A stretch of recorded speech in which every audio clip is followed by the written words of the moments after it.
Bitcoin arrive dans la zone la plus importante dernière semaine, une zone qui est super importante également cette semaine. Il y a beaucoup de news éco qui vont impacter le marché. On va en parler, on va faire un point sur BTC, Ethereum, on fera un point rapidement sur les indices et pour venir ici sur BTC du coup. Et avant de parler Bitcoin, on va parler des news qu'on a cette semaine. On a juste ici. Alors, je vais aller dans le calendrier économique. On a ici les news du PPI, mais c'est pas ça le plus important. Mercredi, on a le FOMC. La Fed va parler vis-à-vis des taux d'intérêt et de la situation économique. Est-ce que la Fed va commencer à dire que ça sent pas très bon, qu'on est dans un scénario de stagflation, ou au contraire, est-ce qu'elle va essayer de rassurer les marchés? Bon, c'est encore Jérôme Powell. Jérôme Powell est très, très intéressé par l'inflation. C'est l'inflation son problème numéro 1 et un pétrole qui explose. C'est vraiment pas bon pour Jérôme Powell puisqu'en plus les derniers chiffres montrent que l'inflation n'est pas prête de baisser tout de suite. Si on se fie aux derniers chiffres qui sont tombés. Avant ça, il y aura le PPI également qui peut encore aiguiller Powell dans sa prise de décision. Mais bon, le marché s'attend déjà à ce qu'on ait aucune baisse des taux à 99% de chance. En avril, 93% de chance de pas baisser les taux. 75% ici de ne pas baisser les taux en juin. En juillet, 62% de probabilité. Septembre, 50%. Octobre, ici, on est sur 45% de probabilité. Et décembre, 35%. Donc le marché s'attendrait à une baisse des taux, soit en octobre, soit en décembre éventuellement. Il y a le prochain chairman qui arrivera pour le FOMC du 17 juin. Est-ce qu'il baissera les taux ou non? Ça sera intéressant. D'ici là, la situation aura évolué. Peut-être qu'elle sera pire, peut-être qu'elle sera mieux. Pire, c'est quoi? Pire, c'est tout simplement un pétrole qui continue de monter. Plus le pétrole est haut, plus l'inflation risque de monter, plus ça bloque la Fed, en fait, pour baisser les taux d'intérêt. Et il y a Trump qui a dit une chose qui, à mon avis, pour moi, signifie qu'il est pas prêt d'arrêter la guerre tout de suite. Après, je sais pas si ça sera le cas. Mais il a dit de toute façon, le pétrole élevé, c'est bon pour les États-Unis parce que maintenant, on a une grosse réserve en sous-entendant que, avec la réserve du Venezuela, les États-Unis gagnent beaucoup d'argent théoriquement. Bon. Donc, Trump essaie toujours de justifier ses actes en disant ce que je fais, c'est bien, etc. Je pense pas qu'il aurait dit ça s'il savait que la guerre n'allait pas durer encore. Donc si la guerre dure, ça peut toujours mettre de la pression sur le pétrole et ça peut mettre de la pression à terme sur l'inflation. Ça, c'est ce qu'il faut comprendre d'un point de vue macroéconomique, c'est important de le souligner. Maintenant, pour venir d'un point de vue technique sur BTC et sur le marché crypto globalement, alors tous les précédents FOMC ont été des marqueurs de swing baissier. Quand je dis tous, c'est les derniers qui nous précèdent, pas forcément tous, mais ceux depuis plusieurs mois. Est-ce que l'histoire va se répéter? Je n'en sais rien. Le FOMC, c'est le mercredi 18, donc c'est dans 2 jours maintenant. À voir si éventuellement ça sera un marqueur de top ou pas. Quoi qu'il en soit, Bitcoin est dans une zone dangereuse où il peut éventuellement marquer un top. Je dis pas nécessairement que ce sera le cas, mais cette zone de fair value gap hebdomadaire s'étend jusqu'aux 75 500 $. C'est une zone où il faut faire extrêmement attention. C'est pas ici qu'on vient s'amuser à longue, à levier en se disant je vais devenir multimillionnaire. C'est des zones à très haute probabilité de retournement. Maintenant, est-ce que le marché va se retourner? À voir. Pour l'instant, on voit que Bitcoin est toujours plus fort que les indices américains. On voit les indices américains qui sont toujours plus en difficulté que BTC. Donc BTC est toujours à la recherche de short ici. Est-ce que ça veut dire que les investisseurs priorisent Bitcoin aux indices américains? De mon point de vue, j'y crois très peu. C'est pas du tout ce qu'annonce le rapport cote non plus. Donc je pense que Bitcoin est à la recherche de liquidation d'un maximum de short. Et ça sur beaucoup d'actifs, que ce soit également sur les altcoins. Donc je pense que là, on est à la petite recherche des shorts qui traînent. On est en train de tous les prendre. On est enfin venu récupérer la zone de stop dont on avait parlé. On se disait un peu suspect qu'on n'y vienne pas. On y est revenu ici, aux 74 000, exactement, 74 055 $. On voit qu'on est venu prendre les stops. Et Bitcoin, en gros, travaille toute cette zone. C'est grosso modo son morceau de fair value gap weekly qui s'étend jusqu'aux 75 500. Si on arrive à s'affranchir de cette zone, ça peut retracer plus. On voit d'autres objectifs, notamment 77 000, voire carrément 79 400 $. Ce seraient les prochaines zones à venir bosser ici. Mais pour ce faire, il faudrait déjà s'affranchir de ces fair value gap hebdo. Et c'est le gros morceau à passer avant ou pour le FOMC, dépendamment de ce qui se dira. Maintenant, ce qui est factuel, c'est que pour le moment, Bitcoin reste toujours plus fort que les indices américains ici.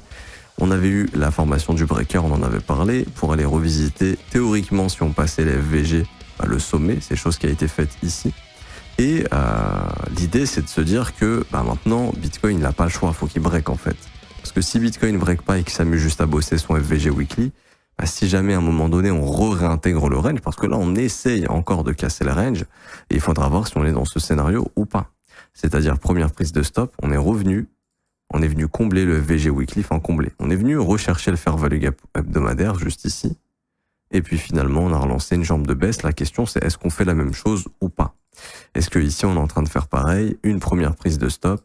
On est en train de marquer la deuxième ici pour combler le Fair Value Gap hebdo pour rejeter comme ça. C'est ce qu'il faudra voir si jamais ça se déclenche ou non.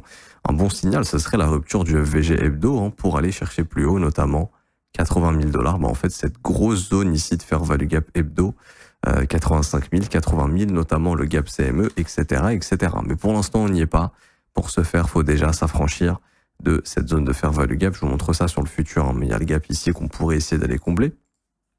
Donc ça sera ce qu'il faudra observer. Toujours un dollar qui est fort, met de la pression théoriquement sur les assets à risque. Il arrive sur des zones où il peut commencer à, on va dire, refroidir, commencer à se calmer un petit peu. On a pris le plus haut trimestriel du dernier trimestre de 2025 et on est en train de venir s'occuper tranquillement des zones de sommet et probablement du prochain Fair Value Gap hebdo. Maintenant, moi, il y a un signe clair que j'observe, c'est est-ce qu'on va réussir à rompre ce range ou pas sur le dollar. Un dollar qui commence à casser un range au nord et qui reprend une dynamique haussière pour plusieurs mois, là, oui, ça peut mettre encore plus de pression sur les assets à risque, ok ? C'est pas encore le cas ici, il faudra voir si on a une validation ou non de la cassure de ce range. Et je pense que ça se marquerait si le prix commence à faire ça, par exemple. Ok. Là, ce qu'on pourrait voir, c'est un marché qui se retourne après être venu chasser ses sommets, mais le contexte actuel fait qu'il est favorable pour le dollar. Un pétrole qui monte, une Fed qui peut pas baisser les taux, le dollar est la valeur refuge pendant ces temps de conflit, c'est pas l'euro, donc théoriquement, le dollar, il y a tout ce qu'il faut maintenant pour continuer de mettre de la pression tant que la situation change pas. Maintenant, à voir si le prix finira par se retourner ou non. Pour l'instant, il n'y a pas de signe de retournement du dollar. Et je voulais venir sur ETH. ETH qui m'a l'air de vouloir retracer plus que BTC, aller s'occuper d'autres zones, parce que lui, là, il a comblé son FVG hebdomadaire. Et de ce que je vois ici, c'est que pour l'instant, ça n'a pas l'air de partir sur une simple prise de stop ici. Au niveau des 2200 $, on voit que, alors dépendamment de la clôture, parce que autant c'est une clôture rouge ce soir, c'est tout à fait possible, mais si vraiment on a un break de sommet, c'est qu'Ethereum voudrait les retravailler plus haut, notamment à mon avis 2480, 2633, ça serait la prochaine zone de travail ici. Parce qu'en hebdomadaire, on voit que c'est la bougie vient d'ouvrir, la bougie hebdomadaire, on est lundi, mais je sais pas, j'ai l'impression qu'Ethereum met plus de pression, et je vais vous le montrer ici.